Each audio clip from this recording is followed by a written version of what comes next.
வாழை நார், கற்றாழை, மூங்கில் போன்ற இயற்கை நார்களில் சேலைகளை தயாரிக்கும் பணியில் ஈடுபட்டுள்ள நெசவாளர்கள் அரசிடம் இடவசதி ஏற்படுத்தி தரக்கோரி கோரிக்கைகளை முன்வைத்துள்ளனர். அதை பற்றி விவரிக்கிறது இந்த தொகுப்பு.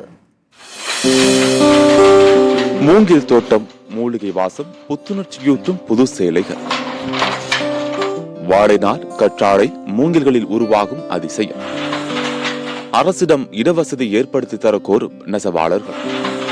நசிந்து வரும் தொழிலை மீட்டெடுக்க புது முயற்சி. கண்டுகொள்ளாத அரசு அலுவலர்களின் அலட்சியம். தமிழகத்தின் காஞ்சிபுரம், கோவை மற்றும் ஈரோடு போன்ற மாவட்டங்களிலிருந்து உற்பத்தி செய்யப்படும் கைத்தறி சேலைகள் இந்தியாவின் பல்வேறு மாநிலங்களுக்கு மட்டுமல்ல, வெளிநாடுகளுக்கும் அனுப்பப்பட்டு வருகின்றன. ஆனால் தற்போது பல்வேறு காரணங்களால் கைத்தறி நெசவாளர்கள் வேலை இழந்து வேறு சில தொழில்களில் ஈடுபட்டு வருகின்றனர். பல இன்னல்களுக்கு மத்தியில் இன்னும் சிலர் தங்கள் தொழிலை விடாமல் தொடர்ந்து நெசவு செய்து வருகின்றனர். இதில் அனகாபுத்தூரில் இயற்கை நார் நெசவு குழுவில் நெசவாளர்கள் இணைந்து தயாரிக்கும் மூலிகை நார் சேலைகளுக்கு நல்ல வரவேற்பு இருக்கிறது. இங்கு பெண்களும் இணைந்து இந்த பணியை செய்து வருகின்றனர். இதே போன்று இவர்கள் வாழை நாரை பயன்படுத்தி சேலை தயாரித்து வருகின்றனர். கற்றாழை, மூங்கில், எருக்கன், வெட்டிவேர், தேங்காய், அன்னாசி போன்ற இயற்கை நார்களிலிருந்து பருத்தி சேலைகளை தயாரிக்கும் அனகாபுத்தூர் கைத்தறி நெசவாளர்கள் அடுத்ததாக தாமரையிலிருந்து சேலை தயாரிக்க இறுதிக்கட்ட வேளையில் ஈடுபட்டுள்ளனர். இது குறித்து அனகாபுத்தூர் இயற்கை நார் நெசவு குழும தலைவர் சி சேகர் கூறுகையில், இன்னி வரையும் உலகில் லோட்டஸ் சாரி வரல. எல்லாமே ஷால் இந்த மாதிரி சின்ன சின்ன வெரைட்டி தான் பண்ணிட்டு இருக்காங்க.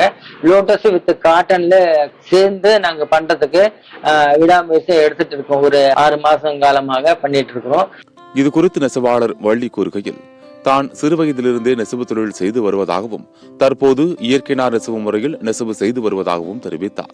எங்க ஓனர் வாழ்நார் பல வகை நாருங்களை உற்பத்தி பண்ணி எங்களுக்கு பண்ணி தராரு. அதை பத்தி நாங்க அதை நிச்சயம் இருக்கிறோம். சரி, எங்களுக்கு எங்க இடம் கிடைக்கல. அது இடம் கொடுத்தீங்கன்னா நாங்க ஒரு 30 பேருக்கு நாங்க மகளிர் சங்கத்துல இருக்கிறோம். அவங்களுக்கெல்லாம் இந்த வாழ்நார்ல கூட இருந்து செய்யறாங்க. அவங்களுக்கும் இட வசதி இல்லாததுனால அவங்களும் கஷ்டப்படுறாங்க. அதனால நீங்க ஏதாவது எங்களுக்கு ஹெல்ப் பண்ணீங்கன்னா எங்களுக்கு உபயோகமா இருக்கும். இந்த குழுவில் இணைந்து பணிபுரியும் நெசவாளர் மோகனகிருஷ்ணன் தெரிவிக்கையில், இதுக்கு முன்னாடி நாங்கள் சில்க் காட்டன் சாரீஸ் அதெல்லாம் பண்ணிட்டு இருந்தோம். இங்க வந்ததுக்கு அப்புறம் வாழைநாறு, பிளாக்ஸ், மூங்கில் நாறு இதெல்லாம் சாரீஸ் பண்ண கத்துக்கிட்டோங்க.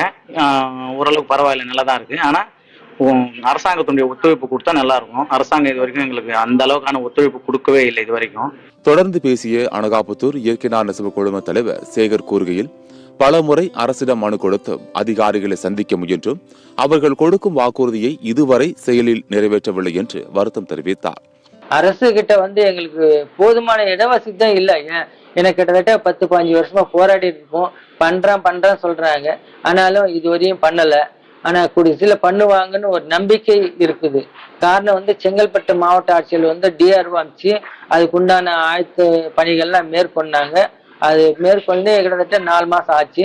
ஆனால் இதுவரையும் எந்த ஒரு உத்தரவாதம் அளிக்கல. அது கொஞ்சம் வருத்தக்கூடிய செய்தியாக இருக்கு. எனவே அரசு தங்களுக்கு வேண்டிய இடவசதியை ஏற்படுத்தி கொடுக்க வேண்டும் என தமிழக அரசிற்கும் மாவட்ட நிர்வாகத்திற்கும் கோரிக்கை வைத்துள்ளனர் நெசவு தொழிலாளர்கள்.